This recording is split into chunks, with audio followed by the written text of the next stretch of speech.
বিসমিল্লাহির রহমানির রহিম। আসসালামু আলাইকুম। আমি নাজিফা জামাল, হলিক্রস কলেজের একজন শিক্ষার্থী। তো আজকে আমরা পদার্থবিজ্ঞান প্রথম পত্রের নবম অধ্যায় তরঙ্গের একটা ম্যাথ নিয়ে আলোচনা করব। তো শুরু করি। দুটি তরঙ্গের কোনো বিন্দুতে দুটি সরণের সমীকরণ দেয়া হলো, যা দুটি ভিন্ন কম্পাঙ্কের সুর শলাকা থেকে উৎপন্ন হয়েছে। y1 সমান 5 sin 400 পাই টি এবং y2 সমান 5 sin 404 পাই টি। সবগুলো রাশি এসআই এককে এবং তরঙ্গদ্বয় একসাথে কোনো মাধ্যমে সঞ্চালিত করা হলো। এখানে কিছু উল্লেখ্য বিষয় রয়েছে, যেমন সমীকরণটিতে লক্ষ্য করা যাচ্ছে যে এখানে এক্স যুক্ত কোনো টার্ম নেই এবং এখানে চিহ্ন নিয়ে কোনো, যেমন প্লাস মাইনাস চিহ্ন সংক্রান্ত কোনো সমস্যা নেই। আর আরেকটা জিনিস দেখা যাচ্ছে, তরঙ্গদ্বয় একসাথে কোনো মাধ্যমে সঞ্চালিত করা হচ্ছে।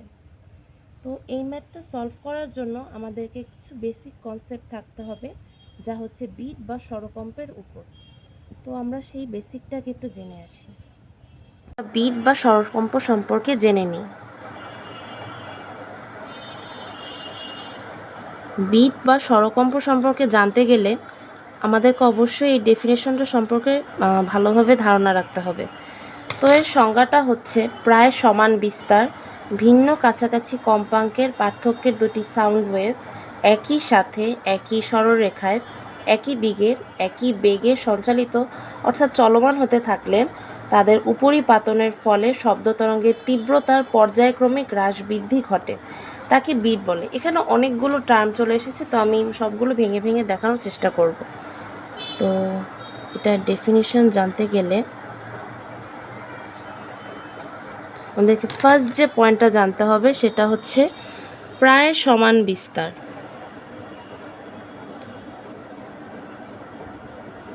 অর্থাৎ যে দুটি সাউন্ড ওয়েভ নিয়ে আমরা কাজ করছি সে দুটি সাউন্ড ওয়েভের বিস্তার প্রায় সমান হবে। আমি ধরলাম দুটি সাউন্ড ওয়েভের বিস্তার যথাক্রমে A1 এবং A2 এবং এই বিস্তারটা প্রায় সমান হবে। এরপরে ভিন্ন কাছাকাছি কম্পাঙ্কের পার্থক্য, অর্থাৎ দুটি সাউন্ড ওয়েভের মধ্যে ভিন্ন কাছাকাছি কম্পাঙ্কের পার্থক্য দেখা যাবে, অর্থাৎ এই দুটি সাউন্ড ওয়েভের কম্পাঙ্ক কিন্তু ভিন্ন হবে। এখানে কাছাকাছি বলার একটা কারণ আছে, অর্থাৎ এই কম্পাঙ্ক দুইটার পার্থক্য অবশ্যই 10 হার্টজের কম হতে হবে, নাহলে কিন্তু আমরা বিট শুনতে পারবো না। এই বিষয়ে আমি আরও পরবর্তীতে কথা বলবো। এরপরে সবচেয়ে গুরুত্বপূর্ণ পার্টটা হচ্ছে যে এই দুটি সাউন্ড ওয়েভ একই সাথে একই সরলরেখায় চলমান থাকবে। একই সাথে একই সরলরেখায়। আমরা যেমন স্থির তরঙ্গতে দেখেছিলাম যে দুটি অগ্রগামী তরঙ্গ ছিল, যেটা একটা বাম দিক থেকে অগ্রসর হচ্ছিল, একটা ডান দিক থেকে অগ্রসর হচ্ছিল, কিন্তু এখানে কিন্তু তা হবে না। এখানে দুটি সাউন্ড ওয়েভ দেখা যাবে তারা একই সাথে আর একই সরলরেখায় সঞ্চালিত হবে।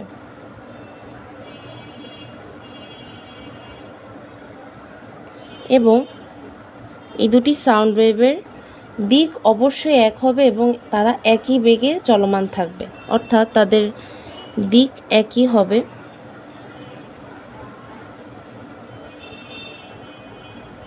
এবং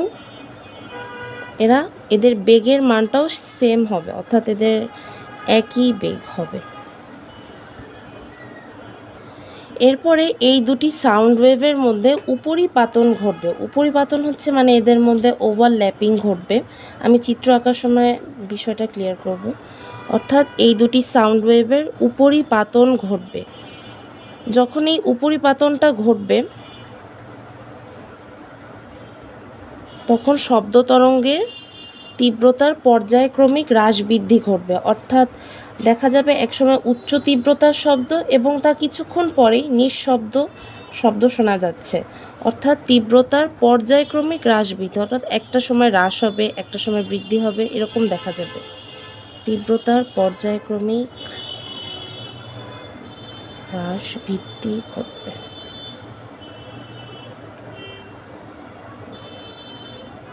তো তো এখন আমরা এই স্বরকম্পের চিত্রটা দেখে নিব। তো আমরা এর চিত্রটা দেখে নিই। তো আমি প্রথমে বলেছি যে দুটি সাউন্ড ওয়েভ তারা একই দিকে আর একই বেগে এবং একই সরলরেখায় সঞ্চালিত হয়ে থাকবে। তো আমি ফার্স্টে একটা ওয়েভ অঙ্কন করি।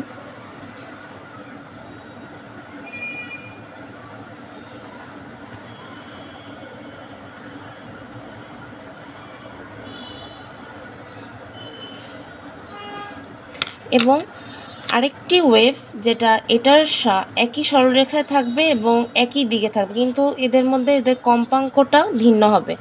আর আরেকটা বিষয়, যদি এদের কম্পাঙ্কটা ভিন্ন হয় এদের তরঙ্গদৈর্ঘ্য অর্থাৎ ল্যামডার মানটাও কিন্তু ভিন্ন হবে। তো আমি আরেকটা ওয়েভ এঁকে নিচ্ছি।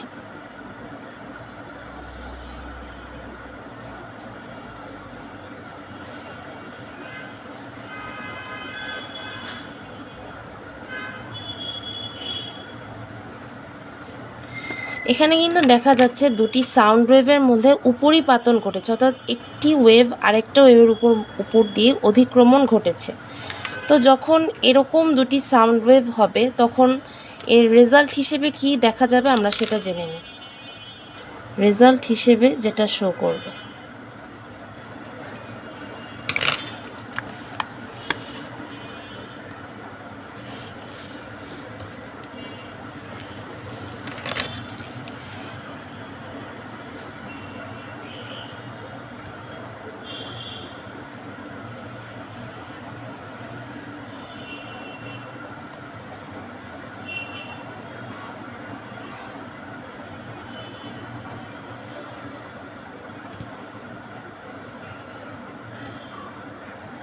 অর্থাৎ এই দুটি সাউন্ড ওয়েভেরই এখানে উপরিপাতন ঘটছে। তো যখনই উপরিপাতনটা ঘটবে তখন দেখা যাবে এখানে উচ্চ তীব্রতার শব্দ সৃষ্টি হচ্ছে। এই যে উচ্চ তীব্রতার শব্দ সৃষ্টি হচ্ছে, সেই শব্দটা কমতে কমতে একদম নিঃশব্দ বিন্দুতে হচ্ছে। আবার সেই নিঃশব্দ থেকে আস্তে আস্তে শব্দের তীব্রতার মান বাড়ছে, এই যে এখানে বাড়ছে। এখানে গেলে শব্দের তীব্রতার মানটা সর্বোচ্চ হবে। আবার শব্দের তীব্রতার মান কমতে থাকবে, কমতে কমতে এটি একসময় নিঃশব্দ হয়ে গেল। আবার নিঃশব্দ থেকে শব্দের তীব্রতার মান আস্তে আস্তে বাড়তে থাকবে। এরকম করে হচ্ছে বিটের সৃষ্টি হবে। এই যে এখানে আরেকটি নিঃশব্দ শব্দ পাওয়া গেল। আবার এভাবে করে তীব্রতার মান বাড়তে থাকবে, একসময় সর্বোচ্চ হবে, আবার আস্তে আস্তে কমে কমে নিঃশব্দ বিন্দুতে পরিণত হবে। চিত্রটার মধ্যে দেখা যাচ্ছে যে এই যে এখানে এই দুটা যে উপরিপাতন ঘটেছে এই দুটি সাউন্ড ওয়েভের, সেখানে এইখানে একটি প্রবলতর তীব্রতার শব্দ শোনা যাবে, অর্থাৎ উচ্চ অথবা প্রবলতর তীব্রতার শব্দ। এই তীব্রতা শব্দটা কমতে কমতে এখানে একটা নিঃশব্দ শব্দ শোনা যাবে। আবার এটি বাড়তে বাড়তে একটা পয়েন্টে আবার সেই তীব্রতার শব্দ শোনা যাবে, সেটি কমতে কমতে একসময় নিঃশব্দ, আবার একইভাবে উচ্চ তীব্রতার শব্দ, আবার নিঃশব্দ, আবার তীব্রতার শব্দ। অর্থাৎ দেখা যাচ্ছে এটা একটা প্যাটার্ন ফলো করতেছে যে একসময় একবার তীব্রতার শব্দ এবং এরপরে নিঃশব্দ, আবার তীব্রতার শব্দ, আবার নিঃশব্দ। তো এখানে এই বিন্দুগুলো হচ্ছে উচ্চ তীব্রতার শব্দ, আর এইখানে যে বিন্দুগুলো দেখা যাচ্ছে এটা হচ্ছে নিঃশব্দ। আর এখানে হচ্ছে যে আমরা দেখেছিলাম এই দুটি সাউন্ড ওয়েভ এরা একই বেগে চলমান, অর্থাৎ এদের বেগ কিন্তু সেম। আর যে দুটি আমরা সাউন্ড ওয়েভ নিয়েছি তাদের বিস্তার সমান, কম্পাঙ্ক ভিন্ন এবং এদের তরঙ্গদৈর্ঘ্য ভিন্ন। তো এখানে আমি আরেকবার বলছি, এখানে দেখা যাচ্ছে যে দুটি সাউন্ড ওয়েভ এদের বেগ একই, দিক একই, এরা একই সরলরেখায় গতিশীল, এদের বিস্তার সমান, কম্পাঙ্কের পার্থক্য দেখা যায়, যার ফলে তরঙ্গদৈর্ঘ্যেরও পার্থক্য ঘটে এবং সেই হিসেবে রেজাল্টটা কি দেখা যাচ্ছে যে তীব্রতার পর্যায়ক্রমিক হ্রাস বৃদ্ধি ঘটছে। অর্থাৎ দুটি ওয়েভ পরস্পরের সাথে মিলিত হয়ে সামনে আগাতে থাকে এবং পরস্পরের মিথস্ক্রিয়ায় উচ্চ তীব্রতার শব্দ এবং নিঃশব্দ তৈরি হয়। অর্থাৎ একটি নির্দিষ্ট সময় পরপর উচ্চ তীব্রতার শব্দ এবং একটি নির্দিষ্ট সময় পরপর নিঃশব্দ শব্দ শোনা যায়। তো এখন আমরা হচ্ছে এই বিট বা স্বরকম্পের প্রমাণটা দেখে নিব যে কিভাবে বিট বা স্বরকম্পের রাশিমালাটা আনা যায়। তো এখানে আমরা প্রমাণটা দেখে নিব। প্রমাণের ক্ষেত্রে হচ্ছে যে আমরা যে দুটি সাউন্ড ওয়েভ নিয়েছি সেই দুটির প্রথমে একটা সমীকরণ ধরব। তো ধরলাম এখানে যে বেগুনি কালারের ওয়েভটা সেটার জন্য সমীকরণ হবে y1 এবং যেটা সবুজ রং সেটার জন্য সমীকরণ হবে y2। তো আমরা হচ্ছে y1 এবং y2 দুইটিই কিন্তু একটু অগ্রগামী তরঙ্গ, সুতরাং এদের সমীকরণ হবে a sin, যেটা general equation omega t 2 pi lambda divided by x। এখন এখানে হচ্ছে যে এদের কৌণিক কম্পাঙ্কটাও ভিন্ন হবে। তো হচ্ছে আমি দুটার জন্য সমীকরণটা লিখে নিই, a sin omega t 2 pi lambda divided by x। এখানে দুটি সমীকরণই কৌণিক কম্পাঙ্ক ভিন্ন, তো আমি এটার কৌণিক কম্পাঙ্ক ধরলাম ওমেগা 1 এবং এটির কৌণিক কম্পাঙ্ক ওমেগা 2 এবং টু পাই একটি ধ্রুব রাশি, তো এটা ধরার কিছু নেই এবং এদের ল্যামডা অবশ্যই ভিন্ন হবে, তো এটি হচ্ছে ল্যামডা 1 এবং ল্যামডা 2। এক্স হচ্ছে তরঙ্গ কণার অবস্থান। এখন এখানে আমরা ধরে নিলাম আমাদের রাশিমালা প্রতিপাদনের জন্য যে এই দুটি তরঙ্গই মূল বিন্দুতে পতিত হচ্ছে, অর্থাৎ এদের এখানে এক্স এর মান 0। যদি এক্স এর মান 0 হয় তাহলে আমাদের এই টার্মটা বাদ হয়ে যাচ্ছে, যে এক্স এর মান এখানে 0, এখানেও এক্স এর মান 0। তো সামগ্রিকভাবে এই রাশিটার মান 0 হয়ে যায়, এই রাশিটার মানও 0 হয়ে যায়। তো এখন আমরা যেহেতু এই দুটি সাউন্ড ওয়েভ এখানে এসে মিলিত হচ্ছে, অর্থাৎ এদের একটা লব্ধি কম্পন সৃষ্টি হচ্ছে, তো আমরা সেই লব্ধি কম্পনের ইকুয়েশনটা বের করব। লব্ধি কম্পনের ইকুয়েশন বের করার জন্য এটা হচ্ছে লব্ধি কম্পনের সমীকরণ, সেই জন্য আমরা y1 প্লাস y2। এখন আমরা হচ্ছে সাধারণভাবে বের করব a sin omega 1 t plus a sin omega 2 t। তো আমরা ওমেগা 1 সমান জানি 2 পাই f, তো আমরা হচ্ছে সেটা বসিয়ে দেব 2 পাই, যেহেতু হচ্ছে আমাদের কম্পাঙ্কটা ভিন্ন, তো আমরা y1 এর জন্য f1 আর a sin এটার জন্য f2 ধরে নিলাম। তো আমরা এটা কমন নিয়ে নিচ্ছি।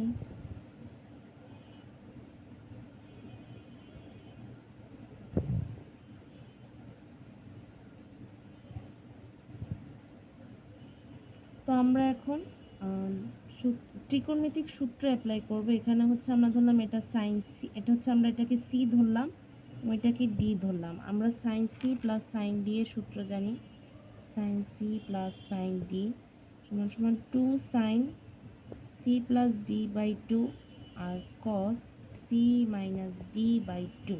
তো আমরা এখানে সেই সূত্রটা বসিয়ে দেব, এ sine 2a sine C plus D, অর্থাৎ এখানে আমি হচ্ছে ডিরেক্ট করছি 2 পাই টি কমন যায়, f1 plus f2 divide by 2 আর cos c minus d, 2 pi t common নিলাম, f1 minus f2 divide by 2।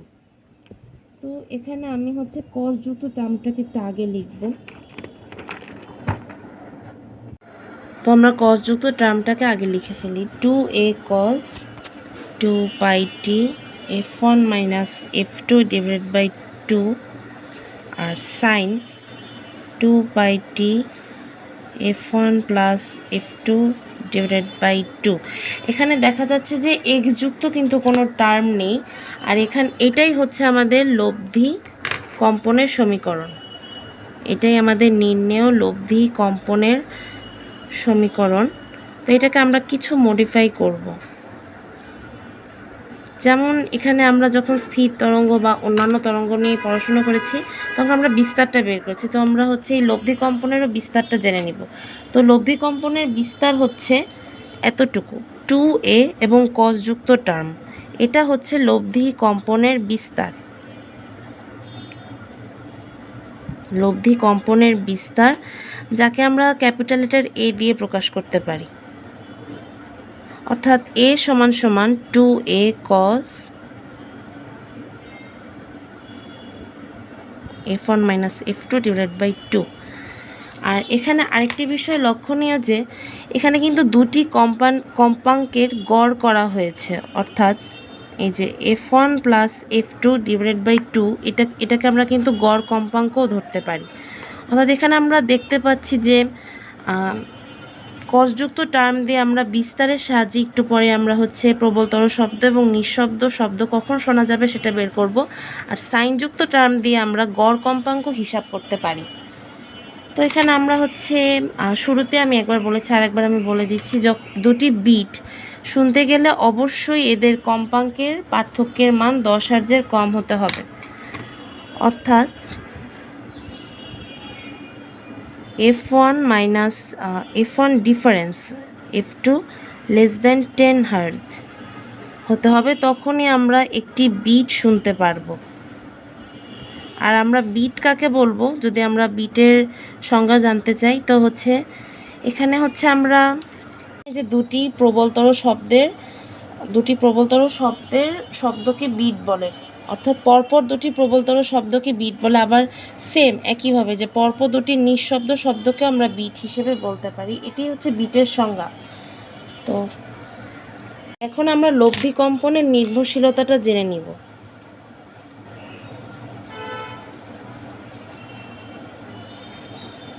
তার আগে আমরা এই সমীকরণটাকে একটু ছোট করে লিখতে পারি, যেমন এখানে আমরা যেমন লব্ধি কম্পনের বিস্তারটাকে এ দ্বারা প্রকাশ করেছি, তো আমরা এই পুরো টার্মটার পরিবর্তে এ লিখতে পারি, এ সাইন। আর আমি যেহেতু বললাম f1 plus f2 divided by 2 এটা হচ্ছে গড় কম্পাঙ্কের একটি অ্যাভারেজ মানকে নির্দেশ করছে। তো এ সাইন 2 পাই টিটা তো থাকবে সেম, আর এখানে এফটা হচ্ছে অ্যাভারেজ, অর্থাৎ গড় কম্পাঙ্ক আমরা হিসাব করেছি। এটাকে আমরা লব্ধি কম্পাঙ্কের শর্ট ফর্ম আকারে মনে রাখতে পারি, এটা আমাদের একটু সুবিধা হবে। তো এখন আমরা নির্ভরশীলতা দেখে নিব। এখানে হচ্ছে লব্ধি কম্পাঙ্কের যে সমীকরণ সেটা শুধুমাত্র টি চলকের উপর নির্ভরশীল, অর্থাৎ টি চলক পরিবর্তন হলেই এই সমীকরণটা পরিবর্তন হবে। তো এই সমীকরণ অর্থাৎ লব্ধি কম্পনের সমীকরণ নির্ভর করে সময়ের উপর। এই নির্ভরশীলতা শুধুমাত্র সময়ের উপর। আমরা যখন অন্যান্য ওয়েভ ইকুয়েশন দেখেছি আমরা কিন্তু তখন দেখেছি এটা টি এবং এক্স দুটির উপরে নির্ভর করতো, কিন্তু লব্ধি কম্পনের সমীকরণ শুধুমাত্র সময়ের উপর নির্ভর করে।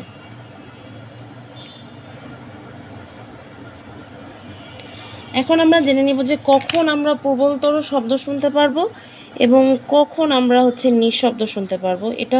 এটা জানলেই আমাদের বেসিকটা মোটামুটি শেষ হয়ে যাবে। আচ্ছা, তো আমরা এটা বের করার জন্য আমরা এখানে যে বিস্তারটা ধরেছিলাম, প্রবলতর শব্দ শুনতে চাইলে অর্থাৎ উচ্চ মানটা শুনতে চাইলে এখানে এটা তো ধ্রুবরাশি, এটা পরিবর্তনশীল নয়। কজের সর্বোচ্চ মান মানে যে মানের জন্য আমরা প্রবলতর শব্দ শুনতে পারবো সেটা হচ্ছে কজের এই টার্মটা যদি প্লাস মাইনাস 1 হয়ে থাকে, অর্থাৎ এই যে কজ যুক্ত যে টার্মটা সেটার মান হতে হবে প্লাস মাইনাস 1, তাহলে আমরা প্রবলতর শব্দ শুনতে পারবো। তো আমরা সেই অনুযায়ী ইকুয়েশন বের করে ফেলবো, অর্থাৎ এই কসযুক্ত টার্মটার মান প্লাস মাইনাস 1 হবে। তো এখন কোন কোন মানের জন্য কজের মান প্লাস মাইনাস 1 হয় আমরা সেটাও বের করে ফেলবো। cos 2 pi t f1 minus f2 divided by 2 plus minus 1। তো cos এখানে আমরা জানি 0-র জন্য মান হয় 1, পাইয়ের জন্য মান হয় -1, আবার cos 2 পাই এর মান হয়ে থাকে 1, cos 3 পাই এর মান হয়ে থাকে -1, cos 4 পাই এর মান হচ্ছে 1, এভাবে করে চলতে থাকবে।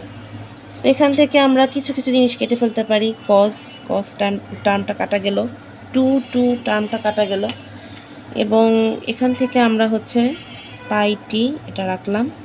এখান থেকে আমরা যদি পাই কমন নিই তো এখান থেকে 0, 1, 2, 3, 4 ডট ডট ডট ডট, এখান থেকে আমরা পাইটাও কেটে ফেলতে পারি। তো এখানে শুধু থাকলো টি ইন্টু f1 মাইনাস f2 সমান সমান হচ্ছে 0, 1, 2, 3, 4 ডট ডট ডট, যত যে সংখ্যক কম্পন আমি বের করতে চাই সেই সংখ্যক পর্যন্ত। তো এখানে হচ্ছে আমরা হচ্ছে এই প্রবলতর শব্দ শোনার সময়টা বের করতে চাচ্ছি, সুতরাং সময়টা হবে টি সমান সমান আমরা হচ্ছে এই F1 মাইনাস F2 টার্মটাকে এই প্রত্যেকটার সাথে ভাগ করে দেবো। তো যদি আমি 0-র সাথে ভাগ করি তো এটা 0ই থাকবে।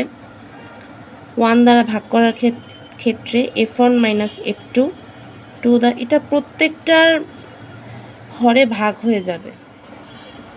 3 divided by F1 minus F2 4 divided by F1 minus F2 dot dot dot.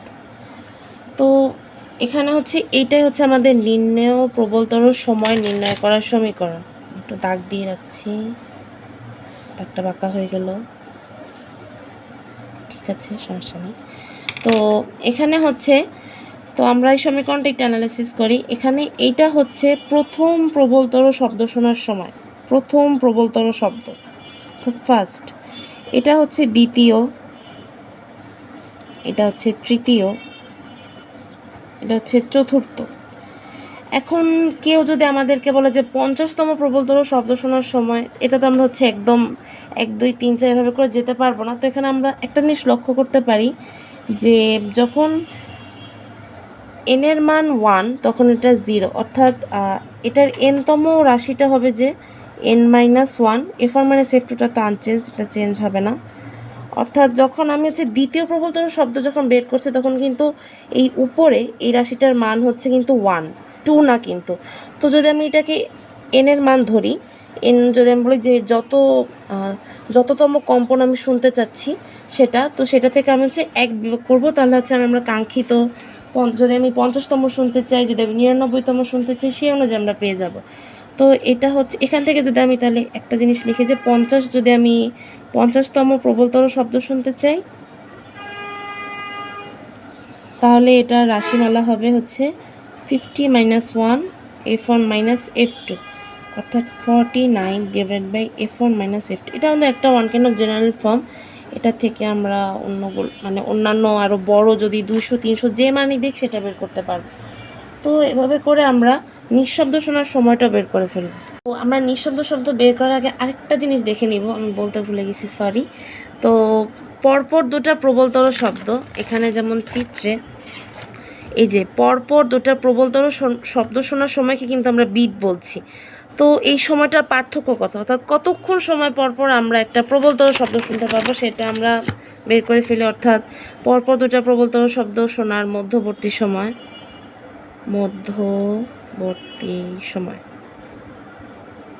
তো আমরা হচ্ছে এখানে এই চিত্র থেকে যেমন আমরা এই প্রবলতর শব্দ থেকে এখান থেকে বের করলাম একটা মধ্যবর্তী সময় কিন্তু একই থাকবে, এটা চেঞ্জ হবে না। যেমন আমার এটা থেকে আমরা এটা বিয়োগ করলে একটা মধ্যবর্তী সময় পেয়ে যাব, বা এটা থেকে এটা, কিন্তু আমরা কিন্তু যদি এটা থেকে এটা বিয়োগ করি তাহলে কিন্তু আমরা মধ্যবর্তী সময়টা পাচ্ছি না, এটা কিন্তু দুইটা বিটের সময় হয়ে যাচ্ছে। সেটা কিন্তু আমরা হচ্ছে একটা বিট শোনার সময় যে মধ্যবর্তী সময় সেটা আমরা বের করতে পারবো না। তো সেই জন্য হচ্ছে আমি এখানে 2 minus F1 minus F2 divided by 1 minus F1 minus F2, অর্থাৎ আমি তৃতীয় প্রবলতর শব্দ শোনার সময় থেকে দ্বিতীয় প্রবলতর শব্দ শোনার সময়টা বিয়োগ করলাম। এখানে থাকছে 1 মাইনাস F1 মাইনাস F2। তখন থেকে আমরা একটু ক্যালকুলেশন করব যে 1 মাইনাস F1 মাইনাস F2, এটা কিন্তু সময়, F2 সময় আমরা শুনতে পাচ্ছি একটি বিট। তো 1 সেকেন্ড সময় আমরা কি শুনতে পাবো, 1 সেকেন্ড সময় এই রাশিটা হচ্ছে 1 দ্বারা ভাগ হয়ে যাবে F1 মাইনাস F2 টি বিট। তো এটা সমান থাকবে F1 মাইনাস F2। এটাই হচ্ছে আমাদের বিটের হার। এই রাশিটাকে আমরা বলে থাকি বিটের হার, অর্থাৎ বিটের হার যেটাকে আমরা n দ্বারা প্রকাশ করি, বিটের হার সমান n দ্বারা প্রকাশ করলাম সমান F1 মাইনাস F2। অর্থাৎ এটা দ্বারা কি বোঝায়, বিটের হার হচ্ছে প্রতি সেকেন্ডে বিটের সংখ্যা, এটাই হচ্ছে আমাদের বিটের হার। এখানে আমরা F1 মাইনাস F2 না লিখে F1 ডিফারেন্স F2 লিখতে পারি। অর্থাৎ যদি F2 এর মান বড় হয় তাহলে আমরা F2 মাইনাস F1 করবো, আর যদি F1 এর মান বড় হয় তাহলে F1 মাইনাস F2 করবো। অর্থাৎ বড় থেকে ছোটোটাকে আমরা মাইনাস করলেই বিটের হার অর্থাৎ n এর মান পেয়ে যাব। এখন আমরা নিঃশব্দ শোনার সময়টা বের করে ফেলব, অর্থাৎ নিঃশব্দ শব্দ শোনার সময়, নিঃশব্দ শব্দ শোনার সময়।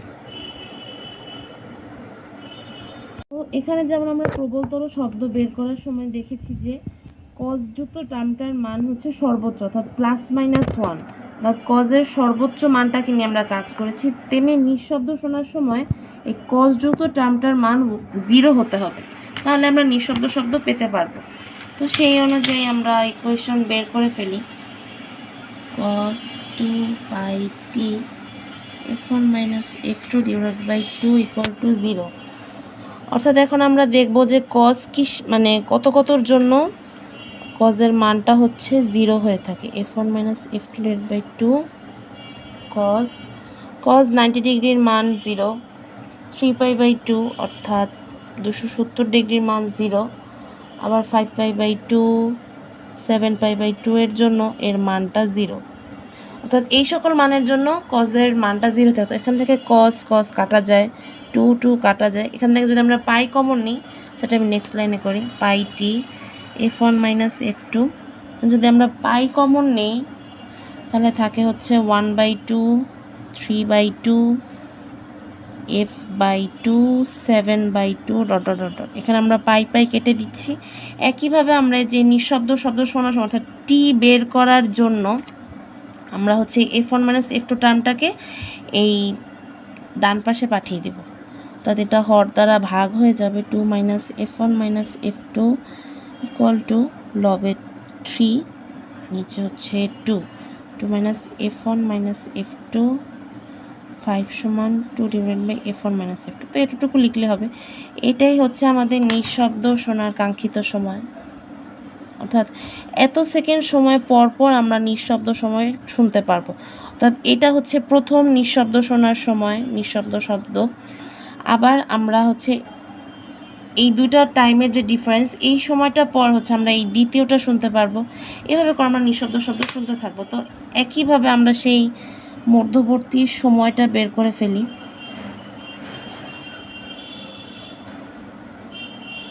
সময়টা হবে হচ্ছে আমরা একইভাবে প্রথম থেকে দ্বিতীয়টা আমরা যদি বিয়োগ করে ফেলি, তো আমরা বিয়োগ করি 3/2 f1 - f2 -half of f1 - f2। তো এটার বিয়োগফলটা আসবে একই 1 - f1 - f2। এখন আমরা এখান থেকে আবার ক্যালকুলেশন করতে পারি যে এই সময় আমি কিন্তু বিটের সংখ্যার সময় বলেছিলাম যে পরপর দুটো নিঃশব্দ শব্দ শোনার সময়টা কিন্তু আমরা বিট বলি। তো আমরা যদি এখান থেকেও বের করি একই আসবে, এন এর মানটা হচ্ছে n = f1 - f2 আসবে। আমি কীভাবে আসছে বলে দিচ্ছি। 1 - f1 - f2 সময় শোনা যায় একটা বিট, তো সেখানে আমরা 1 সেকেন্ডে কয়টা বিট শোনা যাবে সেটা বের করলে আমরা হচ্ছে বিটের হার n এর রাশিমালা পেয়ে যাবো, যেটা একই। তো এখানেই আমাদের মোটামুটি কনসেপ্টটা শেষ হয়ে যায়। তো এখন আমরা ম্যাথটায় ফিরে যাব। গাইজ, এখন আমরা ম্যাথটা সলভ করে ফেলি। তো প্রথমেই হচ্ছে আমাদের চেয়েছে তরঙ্গদ্বয়ের পর্যায়কালের তুলনা করতে। তো আমরা হচ্ছে এখানে যে দুটো অগ্রগামী তরঙ্গের সমীকরণ দেওয়া আছে সেটা লিখে ফেলি। 5 sin 400πt। এটা যেহেতু লব্ধি কম্পনের সমীকরণ, তাহলে আমি কিন্তু যে এখানে x যে মূলবিন্দু, সেই টার্মটা কিন্তু আমি হচ্ছে 0 ধরেছিলাম। তো আমরা জানি যে আদর্শ যে সমীকরণটা, যেটার সাথে আমরা ক্যালকুলেশন করতে পারবো y = a sin ωt - 2π λ × x। এখানে যেহেতু এক্সটা আমরা মূলবিন্দু ধরে নিয়েছি, যে কণার সরণটা মূলবিন্দুতে হয়েছে, তো এই টার্মটাই পুরো বাদ হয়ে গিয়েছিল। তো এখন আমরা এই সমীকরণের সাথে এই সমীকরণটা কম্পেয়ার করব। এখান থেকে যদি আমরা কম্পেয়ার করি তাহলে দেখা যায় যে টি এর সহগ এখানে হচ্ছে ওমেগা, আর এখানে টি এর সহগ অর্থাৎ সাইনযুক্ত টার্মের মধ্যে টি এর সহগ ছিল এখানে ওমেগা, আর এখানে টি এর সহগ হচ্ছে 400π। তো আমরা সেটা হচ্ছে যদি তুলনা করি এই সমীকরণের সাথে এই সমীকরণ, অর্থাৎ আদর্শ সমীকরণের সাথে আমাদের প্রশ্নে যে সমীকরণটা দেওয়া আছে সেটা যদি তুলনা করি, তাহলে আমরা লিখতে পারি, এটা হচ্ছে আমরা W1 ধরে নিলাম, যেহেতু আমাদের কৌণিক কম্পাঙ্ক অবশ্যই ভিন্ন হবে। তাহলে W1 = 400π। এখন আমরা কৌণিক কম্পাঙ্ক সমান লিখতে পারি 2π f1। লব্ধি অর্থাৎ বিট স্বরকম্পের ম্যাথে কিন্তু আমরা সংজ্ঞার প্রথমে বলেছি যে কম্পাঙ্কের অর্থাৎ কম্পাঙ্কের মানের তারতম্য ঘটবে, কম্পাঙ্কের মান কখনোই সেম হবে না। তো সেখানে হচ্ছে যে 400π। তো এখানে হচ্ছে আমরা পাই পাই কেটে দিলাম, তাহলে F1 সমান সমান থাকবে হচ্ছে 400/2 সমান সমান 200 হার্জ। একইভাবে y2 যে অগ্রগামী তরঙ্গটার সমীকরণ দেওয়া আছে 5 sin 404πt। একইভাবে এখানে t যে টার্মটা এটার সহগ দেওয়া হচ্ছে 404, আর এখানে t এর যে এটা ছিল আদর্শ যে সমীকরণ, এটা আমি আরেকবার লিখছি a sin, যেহেতু এক্স টাইমটা বাদ চলে যায় আমি এটা লিখছি না, a sin ওমেগা টি। তো এই যে ওমেগার মান টি এর সহগ হচ্ছে ওমেগা, তো যদি এটা আমরা মানে হচ্ছে তুলনা করি তাহলে হচ্ছে ওমেগা সমান 404πt। আমি এখন আর বেশি একটা কথা বলছি না, আমি ক্যালকুলেশনটা করে ফেলি। 404, আচ্ছা সরি, এখানে টি হবে না যেহেতু আমরা হচ্ছে তুলনা করছি, তো এখানে পাই পাই কেটে যায় আর F2 সমান সমান থাকে, তাহলে 404/2 সমান সমান 202 হার্জ। এখন আমরা হচ্ছে এই দুটো ইকুয়েশন থেকে আমরা হচ্ছে কম্পাঙ্ক পেয়ে গেলাম। তো কম্পাঙ্ক পেয়ে গেলে পর্যায়কাল বের করার কোনো ব্যাপারই না, কারণ আমরা জানি পর্যায়কাল হচ্ছে কম্পাঙ্কের ব্যস্তানুপাতিক। তো T1 সমান সমান 1/F1 1/200, আর একইভাবে T2 1/F2।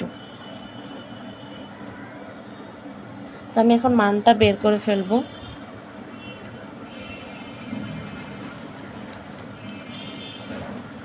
তো এই মানটা আসছে 5 × 10⁻³ পর্যায়কালের একক হচ্ছে সেকেন্ড, আর এটা হচ্ছে বের করে ফেলি, এটার মান হচ্ছে 4.95 × 10⁻³ সেকেন্ড। যেহেতু এখানে আমাকে তুলনা করতে বলছে, তো আমি হচ্ছে 2/1 করে দিই, 2/1 করে পাই। তো 2/1 করলে এখানে আসছে T2/T1, পরে যাচ্ছে T2 এর মানটা × 10⁻³ নিচে থাকে 5 × 10⁻³। তো আমরা হচ্ছে এই 10⁻³ কেটে গেল, তো হচ্ছে আমরা 4.95 থাকলে হচ্ছে আসে 0.99, অর্থাৎ T2 সমান সমান T1 × 0.99। অর্থাৎ এটাই আমাদের তুলনা হয়ে গেল, যে তরঙ্গদয়ের পর্যায়কালের তুলনা।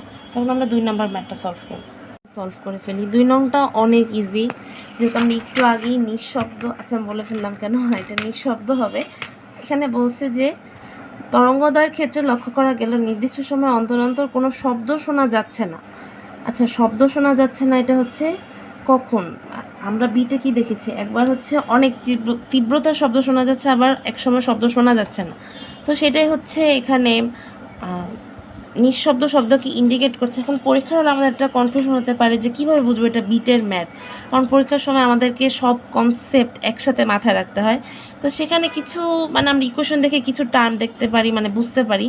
এখানে যেমন আমাদের স্থির তরঙ্গের এখানে একটা হচ্ছে যে এক্স যুক্ত টার্ম ছিল, অর্থাৎ এক্স যুক্ত টার্ম নিয়ে আমাদের ক্যালকুলেশন করতে হতো। এখানে কিন্তু এক জায়গাও এক্স যুক্ত টার্ম নেই, কারণ আমরা এক্সটাকে ধরে নিয়েছি এটা মূল বিন্দুতে মিলিত হচ্ছে, অর্থাৎ মূল বিন্দুতে আমরা লব্ধি কম্পনটা বের করছি। তো আবার আরেকভাবে আমরা বের করতে পারি, এখানে হচ্ছে আর স্থির তরঙ্গে আরেকটা বিষয় ছিল যে মানে কণাটা যদি ডান দিকে যায় চিহ্নের পরিবর্তন, আবার বাম দিকে গেলে চিহ্ন একটা ধরতে হতো বিষয়টা। এখানে কিন্তু চিহ্ন নিয়ে কোনো প্রবলেম নেই। তো আমরা পরীক্ষা যদি দেখি যে এরকম একযুক্ত টার্ম নেই, আবার হচ্ছে যে কোনো চিহ্ন নিয়ে আমাদের সমস্যা হচ্ছে না, আবার বলা আছে যে তরঙ্গদয় একসাথে কোনো মাধ্যমে সঞ্চালিত, একসাথে বলছে কিন্তু কম্পাঙ্কটা আবার ভিন্ন। একসাথে স্থির তরঙ্গ কিন্তু ছিল দুইটা অগ্রগামী তরঙ্গই ছিল, একটা ডান দিক থেকে অগ্রসর, একটা বাম দিক থেকে অগ্রসর। এটা কিন্তু একসাথে একই দিকে, যদি ডান দিকে হয় তো ডান দিক, বাম দিক হলে বাম দিক। তো সেই জন্য আমার মনে হয় না এরপর আর কনফিউশন হবে। তো প্রশ্ন থেকে আমরা এখানে উদ্দীপক থেকে বুঝলাম যে এটা বিটের ম্যাথ, আর সেই অনুযায়ী আমরা হচ্ছে 2 নাম্বার মানে প্রশ্নটা থেকে বুঝবো যে শব্দ শোনা যাচ্ছে না নির্দিষ্ট সময় অন্তর অন্তর। তো সেটা হচ্ছে যে নিঃশব্দকে ইন্ডিকেট করছে। তো আমরা হচ্ছে নিঃশব্দটা বের করব যে কত সময় পর পর আমরা নিঃশব্দটা শুনতে পাবো।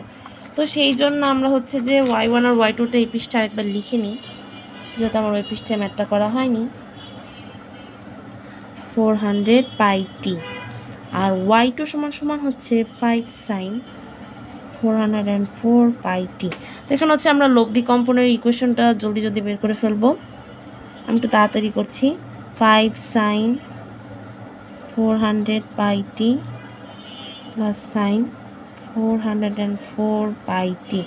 এখানে হচ্ছে একইভাবে এটা হচ্ছে আমরা C sine C plus sine D এর ফর্মুলা অ্যাপ্লাই করব। তাহলে এখানে সামনে হচ্ছে 2 × 5 10 সাইন, এখানে যদি আমি ডিরেক্টলি কমন নিই তাহলে হচ্ছে পাই টি কমন যায়, 400 প্লাস 404 ডিভাইড বাই 2, আর হচ্ছে cos pi t 400 minus 404 divide by 2। তো এখানে অনেকে মনে করতে পারো যে 400 মাইনাস 404 তো -4 চলে আসলো, তো কজের সামনে একটা মাইনাস চলে আসলো, এটা একটা ঝামেলা। তো আমরা জানি ত্রিকোণমিতিক ফর্মুলা থেকে কজ মাইনাস থিটা সমান কস থিটা, তো এটা নিয়ে কোনো ঝামেলা নেই। এখানে যদি আমরা এইটাকে আগে সাইন সি ধরতাম, এটাকে সাইন ডি ধরতাম, তাহলে আর আমাদের মাইনাস টার্মটা আসতো না, তো এটা কোনো বড় সমস্যা না। তো এখান থেকে আসলো 10 সাইন, এটাকে হচ্ছে যোগ করে 2 দ্বারা ভাগ করলে আসে 402 পাই টি, আর এটা আসে কস মাইনাস 2 পাই টি। এটা মাইনাসটা না লিখলেও হয়তো আমি এটাকে প্লাস লিখে দিলাম। সুতরাং ওয়াই সমান 10, আমরা কস যুক্ত টার্মটাকে আগে লিখেছিলাম ইকুয়েশন প্রতিপাদন করার সময়টাও এখানেও সেম আগে লিখছি, কস টার্মটা আগে লিখলাম, সাইন 402 পাই টি। সাইন টার্মটা আমি বলেছিলাম যে আমাদের গড় কম্পাঙ্ক নির্ণয়, আর কসযুক্ত টার্ম আমাদের হচ্ছে নিঃশব্দ শব্দ নির্ণয় করার ক্ষেত্রে ব্যবহৃত হয়। তো এখন যেহেতু বললো নির্দিষ্ট সময় অন্তর অন্তর শোনা যাচ্ছে না, তো সেটা অবশ্যই নিঃশব্দকে ইন্ডিকেট করছে। আমরা নিঃশব্দটাকে ধরে নিব, নিঃশব্দের জন্য আমরা রাশিটা বের করব।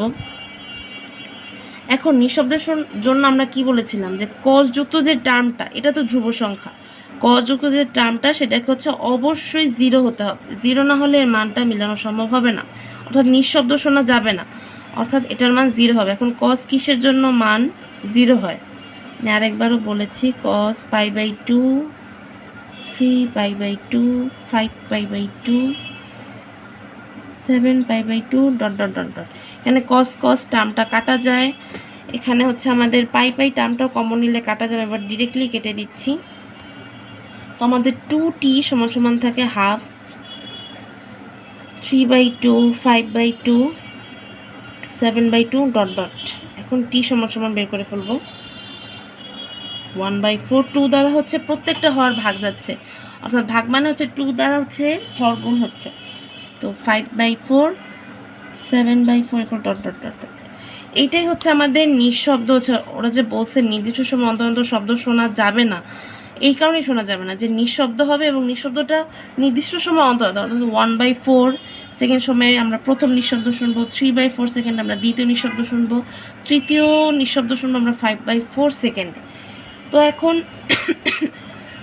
এটা যেহেতু হচ্ছে ঘ মার্কের জন্য আসবে, তো এখানে আমরা হচ্ছে চিত্রটা আমরা আরেকবার অ্যানালাইসিস করে দিতে পারি, যেটা আমরা প্রথমে এঁকেছিলাম, যে দুইটা তরঙ্গের উপরিপাতন ঘটে, উপরিপাতন ঘটার ফলে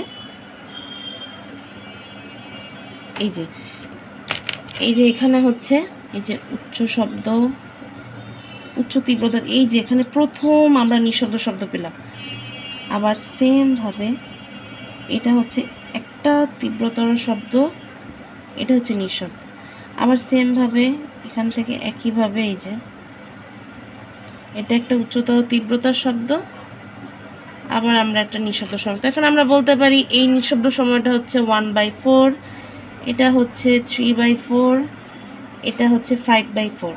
তো এইভাবে হচ্ছে আমরা হচ্ছে ঘ মার্কেটটা একটু বিশ্লেষণ করে দিতে পারি যে কেন আমরা হচ্ছে নিঃশব্দ শব্দ শুনতে পারি। আর হচ্ছে আমরা এখানে বলছে যে কেন উত্তরটা আমরা হচ্ছে সংজ্ঞা দিয়ে কিন্তু দিতে পারি। এখানে প্রশ্নে কিন্তু বলছে যে এরা একই কম্পাঙ্ক বিশিষ্ট, এবং এরা হচ্ছে যে কোথায় লেখা ছিল, এই যে একসাথে কোনো মাধ্যমে সঞ্চালিত হচ্ছে, অর্থাৎ এরা কিন্তু ভিন্ন দিক থেকে আসছে না, একই সাথে, অর্থাৎ দুইটা, এটা কোন কনসেপ্টের সাথে তাহলে মিলে যায়, বিটের সাথে, অর্থাৎ দুটো সাউন্ড ওয়েভ একই সাথে যদি অগ্রগামী হয় তখন নিজের সময় পর একবার তীব্রতর শব্দ, একবার নিঃশব্দ শব্দ শোনা যায়। তো হচ্ছে আমরা বিটের সংজ্ঞাটা লিখতে পারি, ডায়াগ্রামটা লিখতে পারি, ম্যাথ সলভ করে দিতে পারি। তো ইনশাল্লাহ আশা করা যায় যে আমাদের কোয়েশ্চেন সলভ করা হয়ে যাবে। তো আজকে এই পর্যন্তই। থ্যাংক ইউ সবাইকে। আসসালামু আলাইকুম।